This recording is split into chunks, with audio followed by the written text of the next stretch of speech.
Hi hello ನಮಸ್ಕಾರ ಸ್ನೇಹಿತರೆ, ನಾನು ನಿಮ್ಮ ಹುಡುಗ ಜಯಸೂರ್ಯ. ಅಗ್ರಿಬೊಮ್ಮನಹಳ್ಳಿಯ ಇತಿಹಾಸ ಮತ್ತು ವಿಶೇಷಗಳ ಜೊತೆಗೆ ಪ್ರಸ್ತುತ ದಿನಮಾನಗಳ ವಿಚಾರಗಳನ್ನು ಚರ್ಚೆ ಮಾಡೋದಕ್ಕೋಸ್ಕರ, ವಿಷಯಗಳನ್ನು ತಿಳ್ಕೊಳ್ಳೋದಕ್ಕೋಸ್ಕರ ಫಾಲೋ ಮಾಡಿ ಜಯಸೂರ್ಯ ಅಗ್ರಿಬೊಮ್ಮನಹಳ್ಳಿ ಯೂಟ್ಯೂಬ್ ಚಾನಲ್ ಮತ್ತು ಇನ್ಸ್ಟಾಗ್ರಾಮ್ ಚಾನಲ್. ಸ್ನೇಹಿತರೆ, ಇವತ್ತು ನಾನು ಒಂದು ವಿಚಾರನ ಚರ್ಚೆಗೆ ತರ್ತಾ ಇದ್ದೀನಿ. ಅದೇನಪ್ಪ ಅಂತಂದರೆ, ಅಗ್ರಿಬೊಮ್ಮನಹಳ್ಳಿಯಲ್ಲಿ ಬಹುತೇಕವಾಗಿ ಸಾರ್ವಜನಿಕರು ಸೇರುವಂಥ ಸ್ಥಳಗಳಲ್ಲಿ ಮೂಲಭೂತ ಸೌಲಭ್ಯಗಳಲ್ಲಿ ಒಂದಾದಂಥ ಶೌಚಾಲಯದ ಸಮಸ್ಯೆ ಇದೆ. ನೋಡಿ, ಇದು ರಾಮನಗರ ಸರ್ಕಲ್ಲು. ಈ ರಾಮನಗರ ಸರ್ಕಲಲ್ಲಿ ಕೂಡ ಶೌಚಾಲಯ ಇಲ್ಲ. ಆ್ಯಂಡ್ ಇದರ ಪಕ್ಕದಲ್ಲಿ ಈಶ್ವರ ದೇವಸ್ಥಾನ ಇದೆ.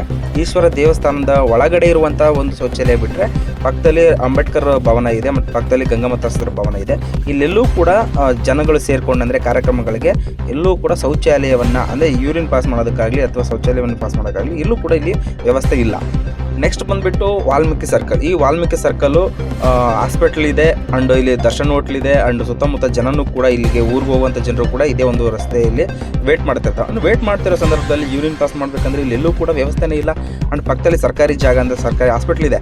ಹಾಸ್ಪಿಟ್ಲ್ ಒಳಗಡೆ ಇರುವಂಥ ಒಂದು ಶೌಚಾಲಯ ಅದನ್ನ ಪಬ್ಲಿಕ್ಕಾಗಿ ಯೂಸ್ ಮಾಡೋಕ್ಕಾಗಲ್ಲ, ಪಬ್ಲಿಕ್ ಶೌಚಾಲಯಗಳಿಲ್ಲ. ಆ್ಯಂಡ್ ನೆಕ್ಸ್ಟ್ ಬಂದುಬಿಟ್ಟು ಗಾಳಿಯಮ್ಮ ದೇವಸ್ಥಾನ ಅಕ್ಕಪಕ್ಕ ಪ್ರತಿ ಶುಕ್ರವಾರ ಅಥವಾ ಮಂಗಳವಾರ ದಿವಸ ಇಲ್ಲಿ ಕಾರ್ಯಕ್ರಮಗಳು ಇದ್ದೇ ಇರ್ತವೆ. ಆದರೆ ಕಾರ್ಯಕ್ರಮಗಳಿದ್ದರೆ ಇಲ್ಲೆಲ್ಲೂ ಕೂಡ ಯೂರಿನ್ ಪಾಸ್ ಮಾಡೋದಕ್ಕೆ ಆಗಲಿ ಅಥವಾ ಬೇರೆ ಯಾವುದೇ ಶೌಚಾಲಯಗಳು ಕೂಡ ಇಲ್ಲಿ ಶೌಚಾಲಯ ಇಲ್ಲ. ಈ ನೆಕ್ಸ್ಟ್ ನೋಡೋದಾದಂದರೆ ವಿಠಲ್ ದೇವಸ್ಥಾನದ ಹತ್ರ. ಸೊ ನೀವೆಲ್ಲರೂ ನೋಡಿದ್ದೀರಿ, ವಿಠಲ್ ದೇವಸ್ಥಾನದ ಒಳಗಡೆ ಒಂದು ಶೌಚಾಲಯಗಳಿದೆ. ಅದು ಅಲ್ಲಿ ಕಾರ್ಯಕ್ರಮಗಳು ಮಾಡಿದಾಗ ಅದು ಪ್ರೈವೇಟಾಗಿ ಯೂಸ್ ಮಾಡುವಂಥ ಒಂದು ವ್ಯವಸ್ಥೆ. ಆದರೆ ಈ ಏರಿಯಾದ ಭಾಗದ ಜನರು ಏನಿದಾರಲ್ಲ, ಈ ಏರಿಯಾದ ಜನರಿಗೆ ಎಲ್ಲೂ ಕೂಡ ಶೌಚಾಲಯ ನಿರ್ಮಾಣ ಆಗಿಲ್ಲ. ಆ್ಯಂಡ್ ಎರಡನೇದು ಬಂದುಬಿಟ್ಟು ಇಲ್ಲಿ ಲಕ್ಷ್ಮೀ ವೆಂಕಟೇಶ್ವರ ದೇವಸ್ಥಾನದ ಹತ್ರ. ಲಕ್ಷ್ಮೀ ವೆಂಕಟೇಶ್ವರ ದೇವಸ್ಥಾನದ ಹತ್ರನೂ ಕೂಡ ಇಲ್ಲಿ ಸಾರ್ವಜನಿಕ ಶೌಚಾಲಯಗಳಿಲ್ಲ. ಈ ಗುಡಿಗೆ ಬರುವಂಥ ಜನರಿಗೆ ಅರ್ಜೆಂಟಾಗಿ ಏನಾದರೂ ಬೈ ಮಿಸ್ ಆಗಿ ಕೂಡ ಅದು, ಯಾಕಂದರೆ ಅದು ಸ್ವಾಭಾವಿಕವಾಗಿರುವಂಥ ಒಂದು ವಿಚಾರ. ಹಾಗಾಗಿ ಅಲ್ಲಿ ಬಂದರೆ ಯಾರು ಕೂಡ ಅಲ್ಲಿ ಕೇಳಲ್ಲ, ಏನು ಇಲ್ಲವೇ ಇಲ್ಲ ಅಲ್ಲಿ.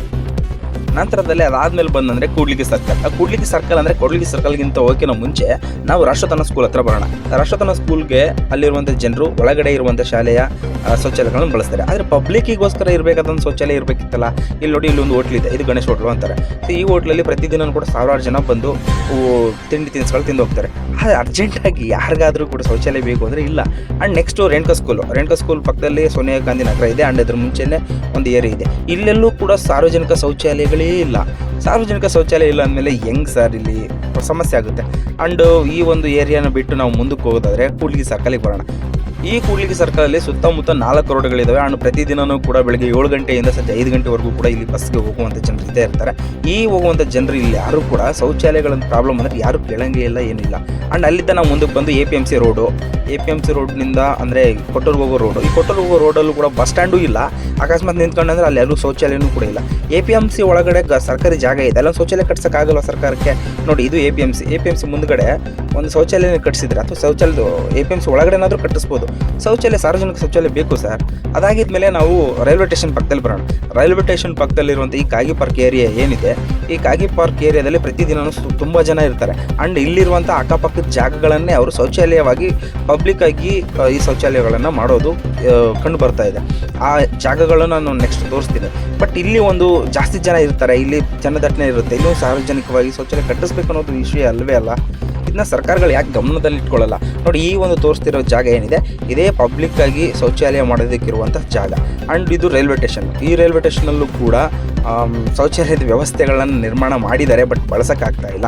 ಅದಕ್ಕೆ ಜಾಗ ಫಿಕ್ಸ್ ಆಗಿದೆ. ಆ್ಯಂಡ್ ಅಲ್ಲಿದ್ದ ಬಂದಂದರೆ ಬಸವೇಶ್ವರ ಬಜಾರಲ್ಲಿ ಪುಣ್ಯಕ್ಕೆ ನಮಗೆ ಅಗ್ರಿಬೊಮ್ಮನಹಳ್ಳಿ ಒಂದೇ ಒಂದು ಶೌಚಾಲಯ ಇದೆ.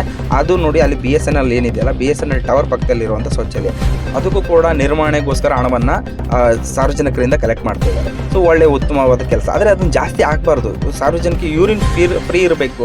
ಆ ಶೌಚಾಲಯಕ್ಕೆ ಏನಾದರೂ ಕೂಡ ಕೆಲಸ ಮಾಡಿದರೆ ಅದು ಓಕೆ. ಆ್ಯಂಡ್ ಇದು ಬಂದುಬಿಟ್ಟು ತಾಲೂಕು ಆಫೀಸು. ಇದು ಹಳೆ ತಾಲೂಕು ಆಫೀಸು, ಅಂದರೆ BO ಆಫೀಸ್ ಪಕ್ಕದಲ್ಲಿರುವಂಥ ಜಾಗ. ಇಲ್ಲಿ ನೋಡಿ, ಇದು ಅಗ್ರಿ ಆಂಜನೇಯ ದೇವಸ್ಥಾನ ಇದೆ, ಪಕ್ಕದಲ್ಲಿ BO ಆಫೀಸ್ ಇದೆ. ಪ್ರತಿದಿನ ಕೂಡ ಸಾವಿರಾರು ಜನ ಬರ್ತಾರೆ.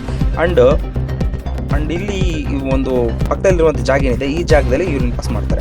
ಆ್ಯಂಡ್ ನೆಕ್ಸ್ಟ್ ಬಂದಂದರೆ ಹಳೆ ಊರಲ್ಲಿರುವಂಥ ತಂಬ್ರಳ್ಳಿ ಸರ್ಕಲಲ್ಲಿ ಸುತ್ತಮುತ್ತ ಇಲ್ಲಿ ದನದ ಸಂತೆಗಳಿದ್ದಾವೆ. ಆ್ಯಂಡ್ ತಂಬ್ರಳ್ಳಿ ಸರ್ಕಲ್ ಸುತ್ತಮುತ್ತ ಸಾವಿರಾರು ಜನ ಇಲ್ಲಿ ಇರ್ತಾರೆ.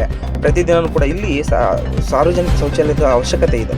ಆ್ಯಂಡ್ ಅಲ್ಲಿದ್ದ ಮುಂದಕ್ಕೆ ಬಂದಂದರೆ ಆಲ್ಸ್ವಾಮಿ ಮಠದಲ್ಲೂ ಕೂಡ ತುಂಬ ಜನನೂ ಕೂಡ ಬಂದು ಹೋಗುವಂಥ ಕೆಲಸಗಳು ಇಲ್ಲಿ ನಡೀತವೆ. ಪ್ರತಿನಿತ್ಯನೂ ಕೂಡ ಸಾವಿರಾರು ಜನ ಇಲ್ಲಿ ಇರ್ತಾರೆ ತಮ್ಮ ಕೆಲಸಗಳ ಮೇಲೆ. ಇಲ್ಲಿ ಸಾರ್ವಜನಿಕ ಶೌಚಾಲಯ ಇಲ್ಲ. ಆ್ಯಂಡ್ ಅಲ್ಲಿಂದ ಮುಂದಕ್ಕೆ ಬಂದರೆ ನೀಲಕಂಠೇಶ್ವರ ದೇವಸ್ಥಾನದಲ್ಲಿ ಅಕ್ಕಪಕ್ಕದ ಜನದಲ್ಲಿ ಇಲ್ಲಿ ಸಾರ್ವಜನಿಕ ಶೌಚಾಲಯ ಇತ್ತು. ಈ ಸಾರ್ವಜನಿಕ ಶೌಚಾಲಯನೂ ಇಲ್ದಂಗೆ ಮಾಡಿಕ್ಕಿದ್ದಾರೆ. ಸೊ ಓಕೆ, ಅದು ಆಗಿದ್ಮೇಲೂ ಕೂಡ ಇಲ್ಲೊಂದು ಸಾರ್ವಜನಿಕ ಶೌಚಾಲಯ ಕಟ್ಟಿಸೋದು ಅವಶ್ಯಕತೆ ಇದೆಯಲ್ಲ. ಆ್ಯಂಡ್ ಒಳಗಡೆ ಬಂದರೆ ಇಲ್ಲಿ ಪ್ರೈಮರಿ ಸ್ಕೂಲು, ಈ ಪ್ರೈಮರಿ ಸ್ಕೂಲ್ ಅಕ್ಕಪಕ್ಕದಲ್ಲಿ ಇರುವಂಥ ಏರಿಯಾಗಳೇ ಜಗಜ್ಯೋತಿ ನಗರ ಇದೆ, ಅಂಬೇಡ್ಕರ್ ನಗರ ಇದೆ, ಮತ್ತು ಕೃಷ್ಣ ಮಾರುತಿ ನಗರ ಇದೆ. ಆ್ಯಂಡ್ ಈ ರೀತಿ ಎಲ್ಲ ಭಾಗದಲ್ಲಿರುವಂಥ ಜನರಿಗೆ ಒಂದು ಸಾರ್ವಜನಿಕ ಶೌಚಾಲಯ ಇಲ್ಲ.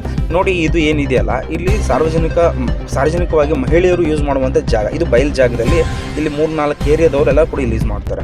ಸೊ ಈ ಒಂದು ಸಮಸ್ಯೆಗಳನ್ನು ಸಾರ್ವಜನಿಕ ಸಮಸ್ಯೆ ಅಂತ ಯಾಕೆ ಪರಿಗಣಿಸಿ ಅದಕ್ಕೊಂದು ಪರಿಹಾರ ನೀಡೋಕ್ಕೆ ಕೆಲಸ ಮಾಡ್ತಾ ಇಲ್ಲ ನಮ್ಮ ಸರ್ಕಾರಗಳು. ಈ ಸರ್ಕಾರಗಳು ಅಟ್ಲೀಸ್ಟ್ ಕೊನೆ ಪಕ್ಷ ಗಂಡು ಮಕ್ಕಳಿಗೊಂದು ಹೆಣ್ಮಕ್ಳಿಗೊಂದು ಯೂರಿನ್ ಪಾಸ್ ಮಾಡೋದಕ್ಕಾದ್ರೂ ಅರ್ಜೆಂಟಲ್ಲಿ ಯೂರಿನ್ ಪಾಸ್ ಮಾಡೋಕ್ಕಾದ್ರೂ ಒಂದು ವ್ಯವಸ್ಥೆನ ಮಾಡಲಿ ಅನ್ನೋದು ನನ್ನ ಒಂದು ಕಾಳಜಿ, ಇದು ನನ್ನ ಮನವಿ ಮತ್ತು ನನ್ನ ಒತ್ತಾಯ. ಸೊ ಇದು ಒಂದು ಸರಿ ಅನಿಸಿದೆ ಅಂದರೆ ದಯಮಾಡಿ ಸಂಬಂಧಪಟ್ಟ ಅಧಿಕಾರಿಗಳಿಗೆ ಶೇರ್ ಮಾಡಿ, ಕೆಳಗಡೆ ಕಾಮೆಂಟ್ ಮಾಡಿ.